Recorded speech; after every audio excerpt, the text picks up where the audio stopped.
बाप युक्ति बताते हैं। ये भी जानते हो बाप को याद करने से ही हमारे पाप भस्म होंगे। क्यों? औरों को याद करने से पाप भस्म क्यों नहीं होंगे? एक बाप को याद करने से पाप भस्म क्यों होंगे? निराकार बाप, निराकार साकार, निराकार बाप, निराकार आत्मा नहीं है, है?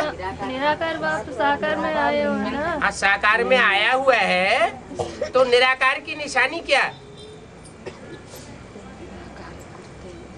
आत्मिक स्टेज। निराकार की निशानी निसंकल्प, निराकारी, निर्विकारी और निरहंकारी। जो निराकारी होगा उसमें संकल्पों का घुमाड़ा नहीं चलेगा। अभी अभी अच्छा संकल्प चले, अभी अभी बुरा संकल्प चले, वो ऐसा नहीं होगा। वो तो असोचता है। क्या? अभोक्ता है, तो उसको सोचने करने की दरकार नहीं है।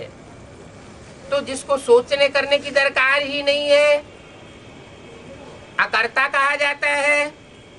जैसे कि कर्म करते हुए भी नहीं करता है, देखते हुए भी नहीं देखता, सुनते हुए भी नहीं सुनता। सारी दुनिया ग्लानि करती है। सबसे ज्यादा ग्लानि किसकी होती है? बाप की ग्लानि होती है। तो ग्लानि को कान से सुनते हुए भी नहीं सुनता है। तो जैसे कि कर्मेंद्रियां है ही नहीं, इसलिए यादगार क्या बनाई है? शिवलिंग। और देवताओं के हाथ पांव नाक आंख कान दिखाएंगे, और शिव के हाथ पांव नाक आंख कान नहीं दिखाए जाते।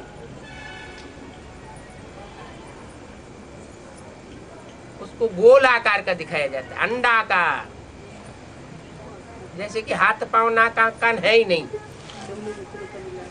तो ऐसे नहीं कि होते नहीं है, लेकिन जिस तन में प्रवेश करता है उस तन में ऐसा पार्ट बजाता है, तो वो निराकार है, निर्विकार है। जो निर्विकार है उसमें कोई पाप होता ही नहीं, निष्पाप है।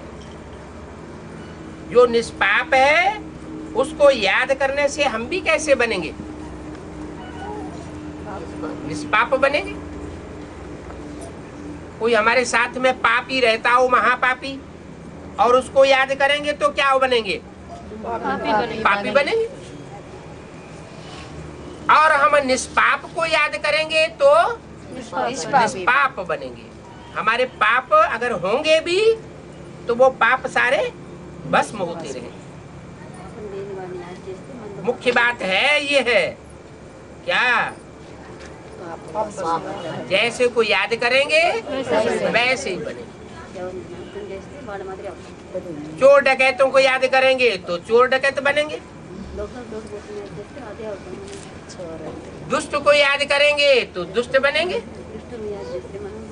वाइब्रेशन का संग तो होगा ना, तो संग का रंग जरूर लग जाएगा।